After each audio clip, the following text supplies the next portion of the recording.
याही वर्षी शेतकऱ्यांवर निसर्गाचा प्रकोप, शेतकरी हातबल. आर्थिक संकटात सापडलेल्या शेतकऱ्यांना केवळ सरकारच्याच आधाराची अपेक्षा. गेल्या 3 वर्षापासून शेतकरी अस्मानीसह सुलतानी संकटांना तोंड देताना दिसतोय. गेल्या खरीप आणि रब्बी हंगामात झालेल्या नुकसानीनंतर शेतकऱ्यांनी कशीबशी जुळवाजुळव करत या वर्षीच्या खरीपाची पेरणी केली. गेल्या 2 वर्षांच्या नुकसानीची कसर या वर्षी भरून निघेल अशी आशा शेतकऱ्यांना होती.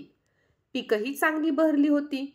मात्र गेल्या 2 ते 3 दिवसात बुलढाणा जिल्ह्यात झालेल्या अतिवृष्टीमुळे उभी पिके जमीनदोस्त झाली आणि पिकासह शेतकऱ्यांच्या अपेक्षांवर पाणी फिरले. हातातोंडाशी आलेला घास निसर्गाने हिरावून घेतल्याने शेतकरी मोठा हवालदिल झालाय. संकटात सापडलेल्या शेतकऱ्यांना आता केवळ आणि केवळ सरकारच्याच आधाराची अपेक्षा उरलेली आहे.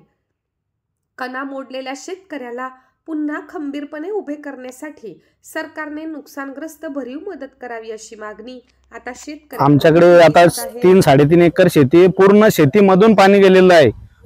शेतीमधून 4 ते 5 फूट पाणी शेतामध्ये होतं आणि पूर्ण पीक खरडून गेलेलं आहे.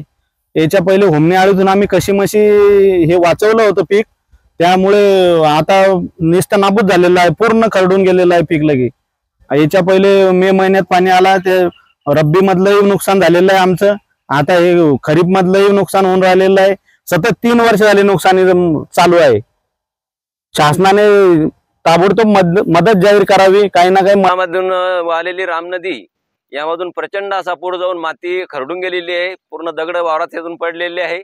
त्यामुळे फार प्रचंड नुकसान झालेलं असं आहे.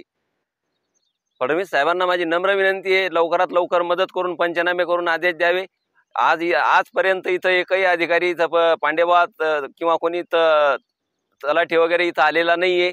त्यामुळे त्यांना तातडीचे आदेश देऊन इटलची पाहणी करून आम्हाला आर्थिक मदत देण्याचे प्रयत्न करावे. इथं जर गांजा वगैरे पेरला असता तर ताबडतोब प्रशासन इथं हजर झालं असतं आणि त्याची चौकशी केली असती. आणि आज आमचं एवढं प्रचंड नुकसान होऊन सुद्धा एकही शासकीय प्रशासकीय अधिकारी इथं आलेला नाही. त्यामुळे आम्हाला देवेंद्र फडणवीस यांनी मरणाची परवानगी द्यावी, नाही तर आम्हाला आर्थिक मदत करून